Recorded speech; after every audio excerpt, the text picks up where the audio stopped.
பாட்டி செத்தாலும் பார்ட்டி வைப்போம், வேட்டு இருந்தாலும் ஸ்டடியா நிப்போம்.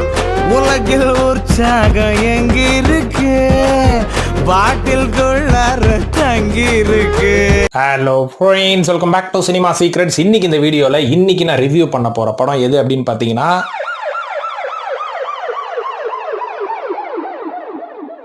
இப்போ இந்த படத்தோட கதையை பத்தி பார்ப்போம். அதாவது தமிழ் சினிமா 50 ஆண்டு கால தமிழ் சினிமாவா, 70 ஆண்டு கால தமிழ் சினிமாவா? 70 ஆண்டு கால தமிழ் சினிமாலேயே இது வரைக்கும் வராத ஒரு புதுமையான கதை அப்படின்லாம் நான் போய் சொல்ல மாட்டேன்.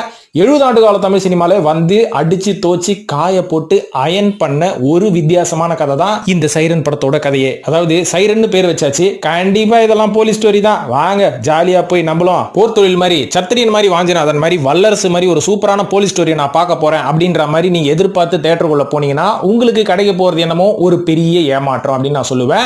ஏன்பா இப்படிலாம் சொல்ற, படம் நல்லா இல்லையான்னு கேட்டீங்கன்னா, இப்பெல்லாம் அந்த முடிவுக்கு நான் வரமாட்டேன். அதுக்கு பதிலாக படத்தோட ஒன்லைனை பத்தி இப்போ நான் சொல்றேன், அதுக்கப்புறம் நீங்களே முடிவு பண்ணிக்கோங்க படம் எப்படி இருக்கு அப்படின்னு. அதாவது படத்தோட பேர் சைரன். சைரன் ஒன்னு இது கண்டிப்பா அப்பட்டமான போலீஸ் படம் தான், ஏன்னா போலீஸ் வண்டியில தானே சைரன் இருக்கு அப்படின்ற மாதிரி புத்திசாலித்தனமா நீங்க யோசிக்க கூடாது. ஏன்னா அந்த மாதிரி புத்திசாலித்தனமா யோசிச்சனால தான் இன்னைக்கு முதல் ஷோவே அந்த படத்துக்கு நான் போனேன். ஆனா இது வேற மாதிரி கதை. எப்படி தெரியுங்களா? சைரன்றது போலீஸ் வேன்ல தான் இருக்குமா? ஏன் ஒரு மினிஸ்டரோட வேனு, ஒரு அரசியல்வாதி வேன்ல இருக்காது, ஒரு அதிகாரிகள் வேன்ல இருக்காது, இவ்வளவு ஏன் ஒரு ஆம்புலன்ஸ்ல இருக்காது? ஆம்புலன்ஸ் இப்படி யோசிங்க. சோ இந்த படத்தோட ஒன்லைனை பத்தி சொல்லணும்னா, ஒரு ஆம்புலன்ஸ்ல இருக்கிற சைரனுக்கும் ஒரு போலீஸ் வேன்ல இருக்கிற சைரனுக்கும் நடக்கக்கூடிய ஒரு ஈகோ கிளாஷ், ஒரு பழி வாங்கும் படலம் அப்படின்றதுதான் கதை. இந்த படத்துல வந்து ஜெயம் ரவி அவர்கள் பரோலில் வரும் ஒரு கைதியா நடிச்சிருக்காரு, கீர்த்தி சுரேஷ் அவர்கள் ஒரு இன்ஸ்பெக்டரா நடிச்சிருக்காங்க. சோ நம்ம ஜெயம் ரவி அவர்கள் யார் அந்த படத்துல பாத்தீங்கன்னா, அவர் ஒரு ஆம்புலன்ஸ் டிரைவர். இவர் என்ன பண்ணுவார் அப்படின்னு பாத்தீங்கன்னா, ஒரு சாதாரண ஆம்புலன்ஸ் டிரைவர் கிடையாது, இவர் ஒரு ஹீரோயிக் ஆம்புலன்ஸ் டிரைவருங்க. ஏன்னா இவரோட ஆம்புலன்ஸ்ல யாரை இவர் கூட்டு போனாலும் அவங்களுக்கு நல்லா இருந்தா நல்லா இல்லாம போயிடும், நல்லா இல்லைன்னா இவர் உயிர் பழைச்சு கூட்டு வந்துருவார். அந்த அளவுக்கு ஒரு ராசியான ஆம்புலன்ஸ் டிரைவர். தொண்டன் படத்துல வர சமுத்திரக்கனி மாதிரி, சமுத்திரக்கனி அந்த படத்துல நடிச்சிருக்காரு. ஆனா தொண்டன் படத்துல வர மாதிரி இல்ல, நம்ம தொண்டையை கிழிக்கிற மாதிரி. சோ இந்த மாதிரி ஒரு சாதாரண மறுபடியும் திருத்தம் ஹீரோயிக்கான ஒரு ஆம்புலன்ஸ் டிரைவருக்கு அவரோட வாழ்க்கையில என்ன ஒரு அசம்பாவிதம் வருது, அந்த அசம்பாவிதத்தினால அவரோட குடும்பம் வந்து எப்படி பாதிக்கப்படுது, இவரும் எப்படி பாதிக்கப்படுறாரு, அதுக்கப்புறம் அந்த அசம்பாவிதத்தை செஞ்சு அவங்களோட இவங்களை கிழிரம் பாடுறா வந்து அப்படின்ற மாதிரி ஜெயம் ரவி அவர்கள் கிழிக்கிறது தான் இந்த சைரன் படத்தோட கதையே. அடடே இதுதான் கதையா? இதை வந்து தமிழ் சினிமால நாங்க எப்போ எங்க தாத்தா காலத்துல இருந்து பார்த்துட்டு இருக்கோமே, எங்க தாத்தா பார்த்து எங்க அப்பா பார்த்து இப்ப நான் பார்த்துட்டு இருக்கேன். சோ அதே கதையா அப்படின்னு கேட்டீங்கன்னா, கிட்டத்தட்ட அதே பேட்டர்ன்ல இருக்கக்கூடிய கதைகள் தான். இருந்தாலும் இந்த படத்தை கொஞ்சம் வித்தியாசமா காமிக்கணும்னு சொல்லி இந்த படத்தோட இயக்குனர் ஒரு சில முயற்சிகளை செஞ்சிருக்காரு. அது என்ன முயற்சிகள், அது என்ன ஹைலைட்ஸ் அப்படின்றத இப்ப சொல்றேன். அதுல முதல் ஹைலைட், கீர்த்தி சுரேஷ் அவர்களை ரொமான்டிக் ஹீரோயினா காமிக்காம ஒரு ரஃபான வரலட்சுமிக்கு அடுத்தபடியான ரஃபான ஒரு போலீஸா வந்து இந்த படத்துல காமிச்சிருக்காங்க. அது வந்து இந்த படத்துக்கு பெரிய பலம். ஏன்பா அவ்வளவு நல்லா இருக்கு அந்த கேரக்டர் அப்படின்னு கேட்டீங்கன்னா, இல்ல ஹீரோயினா நடிக்க வைக்கிறதுக்கு பதிலா இப்படி போட்டது ரொம்ப வசதி இல்ல, இந்த மாதிரி ஒரு போலீஸா போட்டதுனால படம் தப்பிச்சுக்கிச்சு. ஹீரோயினா நடிச்சிருந்தாங்கன்னா இதை விட மோசமா இருந்திருக்கும்ல படம், அப்படி சொல்ல வரேன். சரி, ஜெயம் ரவி எப்படி நடிச்சிருக்காரு? இறைவன் ஒரு படம் பார்த்தோம். சகிக்கலன்னு சொன்னீங்கன்னா, இறைவன் வந்து பேசிக்கலி ஒரு நல்ல படம் தாங்க. அந்த படத்துல நடிச்சு எல்லா நடிகர்களும் நல்லா நடிச்சிருப்பாங்க. கதை காலத்துல இயக்குனர் கோட்டை விட்டனால்தான் அந்த படம் வந்து விளங்காம போச்சு. இந்த படத்துல அது மாதிரி இருக்கக்கூடாதுன்னு இயக்குனர் கதை களத்தை ரொம்ப ஸ்ட்ராங்காகவும் சேஃப்டியான ஒரு கதைக்களம், அதாவது தமிழ் சினிமால 50 வருஷம் தமிழ் சினிமால வந்த ஒரு கதைன்னு சொல்றேன் இல்லைங்களா, பழி வாங்கும் படலம், அதை எடுத்துட்டு வந்து சேஃப்டியா டிராவல் பண்ணிருக்காரு. இது வந்து ஒரு ஹைலைட்டான விஷயம். ஏன்னா நம்மள மாதிரி கிரிட்டிக்ஸுக்கு இந்த படத்துல ஏகப்பட்ட குறைகள் நம்மளுக்கு தெரியும். ஆனா பல ஆடியன்ஸ் வந்து நிம்மதியா ஒரு 2.5 மணி நேரம் ஒரு நல்ல படம் பார்க்கணும் அப்படின்னு நினைக்கிறவங்களுக்கு இந்த படம் வந்து ஒரு வரப்பிரசாதமாக அமையும். எந்த எதிர்பார்ப்பும் இல்லாம போனீங்கன்னா. சோ வழக்கம் போல ஜெயம் ரவியும் ஒரு அப்பா கேரக்டர் பண்ணிருக்காருங்க. இது வரையும் அவரோட வாழ்க்கை வரலாற்றிலேயே ஒரு அப்பா கேரக்டர் பண்ணது கிடையாது. பண்ணிருக்காரு. இந்த ராக்கெட்ல போய் பூமியை சுத்தி பார்ப்பாரு. அது என்ன படம்? டிக் டிக் டிக். அதுல வந்து எங்கான அப்பா, இதுல வயசான அப்பா. இதையும் தாண்டி இந்த படத்துல டிப்பிக்கலான ஒரு 3 வில்லன்களை கொண்டு வந்திருக்காங்க.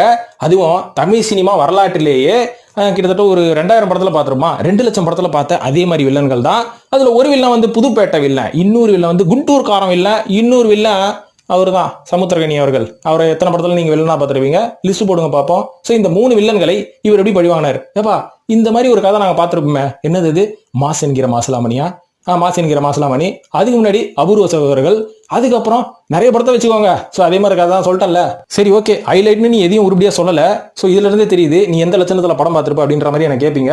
நெகட்டிவ்னு உனக்கு எது படுது? ஹைலைட்டா சொன்ன எல்லாமே நெகட்டிவ் தான் நண்பர்களே. அதாவது இந்த படத்துல நெகட்டிவ்னு நான் சொல்ல வரது எது அப்படின்னு பாத்தீங்கன்னா, இந்த படத்துல வந்து பேக்ரவுண்ட் ஸ்கோரும் இந்த படத்தோட பாட்டும் வந்து இந்த படத்துக்கு பெருசா ஹெல்ப் பண்ணல. அது மட்டும் இல்லாம ஒரு பெரிய நெகட்டிவ் இந்த படத்துக்கு வந்து யோகி பாபு அவர்கள் தான். ஏன்னா வழக்கம் போல ஒரு காமெடி பண்ண சொன்னா காண்டேத்துவாரு, இந்த படத்துல காண்டேத்த சொன்னா காமெடி பண்ணிருக்கிறாரு. ஏன்னு பாத்தீங்கன்னா இந்த படத்துல ஒரு போலீஸ் கேரக்டர் பண்ணிருப்பாரு. ஐயோ போலீஸ் கேரக்டரா, அப்ப முடியெல்லாம் வெட்டணுமே, வெட்டிட்டாரா யோகி பாபு அப்படின்ற மாதிரி சொன்னீங்கன்னா அங்கதான் ஒரு சின்ன சூச்சமே. முடி வெட்டாத ஒரு போலீஸ் சபரிமலைக்கு மாலை போட்ட மாதிரி நம்ம ஆளுங்கெல்லாம் வந்து இங்க மேட்ச் பண்ணுவாங்க, அதை கூட பண்ணல. ஏன்டா அவ்வளவு கேனையர்களா படம் பாக்குற நாங்க அப்படின்ற மாதிரி யோகி பாபு கேரக்டரை பார்க்கும்போது நம்மளை முட்டாள ஆக்கி விட்டார்களப்பா அப்படின்ற மாதிரி ஒரு ஃபீல் தோணுது. இருந்தாலும் ஓகே, சும்மா ரசிச்சுட்டு போங்களேன். சரி ஓகே, ஓவரால் அந்த படம் எப்படி இருக்குது, ஒரு தடவை பார்க்கலாமா பார்க்க கூடாதா அப்படின்னு கேட்டீங்கன்னா, ஃபேமிலியோட ஜாலியா போய் ஒரு வீக்கெண்ட்ல என்ஜாய் பண்ணக்கூடிய ஒரு படம் அப்படின்லாம் நான் சொல்ல மாட்டேன். இது வந்து ஒரு வித்தியாசமான கிரைம் சப்ஜெக்டா அப்படின்னு கேட்டாலும் நான் சொல்ல மாட்டேன். இல்ல ஒரு தரமான ஆக்ஷன் படமா அப்படின்னு கேட்டாலும் நான் சொல்ல மாட்டேன். இல்ல ஜெயம் ரவியோட படங்கள்ல எதிர்பார்க்கக்கூடிய அம்சங்கள் எல்லாமே இந்த படத்துல இருக்கா அப்படின்னு கேட்டாலும் நான் சொல்ல மாட்டேன். கீர்த்தி சுரேஷ் நல்லா நடிச்சிருக்காங்களா அப்படின்னு கேட்டாலும் நான் சொல்ல மாட்டேன். அப்ப எப்படிதான் சொல்லு அப்படின்னு கேட்டீங்கன்னா, ஒரு இன்ட்ரெஸ்டிங்கான கிரைம் ஸ்டோரி அப்படின்னு சொல்லிட்டு ஃபேமிலி சென்டிமெண்ட்ஸ் எல்லாம் உள்ள வச்சு திணிச்சு, எந்த ஃபேமிலி சென்டிமெண்ட்டும் ஃபேமிலியில இருக்கிற யாருக்குமே அவங்களோட கேரக்டருக்கு ஒரு பெரிய ஸ்ட்ராங்கான இம்பாக்ட் கொடுக்காம ஒரு படத்தை எடுத்து வச்சா எப்படி இருக்குமோ அதுதான் இது. முழுக்க முழுக்க ஜெயம் ரவியும் கீர்த்தி சுரேஷையும் வச்சு மட்டும் கான்சென்ட்ரேட் பண்ணி எடுக்கப்பட்ட படம் இது. ஏன்னா இதுல அனுபமா பரமேஸ்வரன் வேற ஒரு கேரக்டர் பண்ணிருக்காங்க. பெருசா இம்பாக்ட்லாம் ஒன்றும் கிரியேட் பண்ணல. ஏதோ 10 நிமிஷத்துல ஆட இந்த பொண்ணா பிரேமம்ல பார்த்துமே அப்படின்ற மாதிரி யோசிக்க தோணுச்சு. அப்போ நடுவில் அந்த கொடி கிடிலாம் அதெல்லாம் மறந்தாச்சு, கொடியெல்லாம் பறந்துருச்சு போங்க. ஸோ ஓவராலா இந்த படத்தை நீங்க குடும்பத்தோட போய் ஓகே வீக்கெண்ட்ல வேற எந்த படமும் ரிலீஸ் ஆகலப்பா அந்த வாரம், நானும் போய் பார்க்குறேன் பாரு அப்படின்ற மாதிரி பார்க்கணும்னு நினைச்சீங்கன்னா இந்த படத்தை பாருங்க. இல்ல ஓடிடியில் ரிலீஸ் ஆகிற வரைக்கும் நான் வெயிட் பண்றேன் அப்படின்னு நினைச்சீங்கன்னா வெயிட் பண்ணி கூட பாருங்க. ஆனா தியேட்டர்ல பாக்குறதுக்கும் ஓடிடியில் பாக்குறதுக்கும் ஒரு பெரிய டிஃபரன்ஸும் இருக்காது. இது ஒரு தியேட்டர் எக்ஸ்பீரியன்ஸ் கொடுக்கக்கூடிய ஒரு படமும் கிடையாது. அதனால நீங்க எப்படியாவது இந்த படத்தை பாருங்க, எந்த வகையில பார்த்தாலும் சரி. ஸோ இந்த வீடியோ பார்த்ததுக்கு நன்றி நண்பர்களே.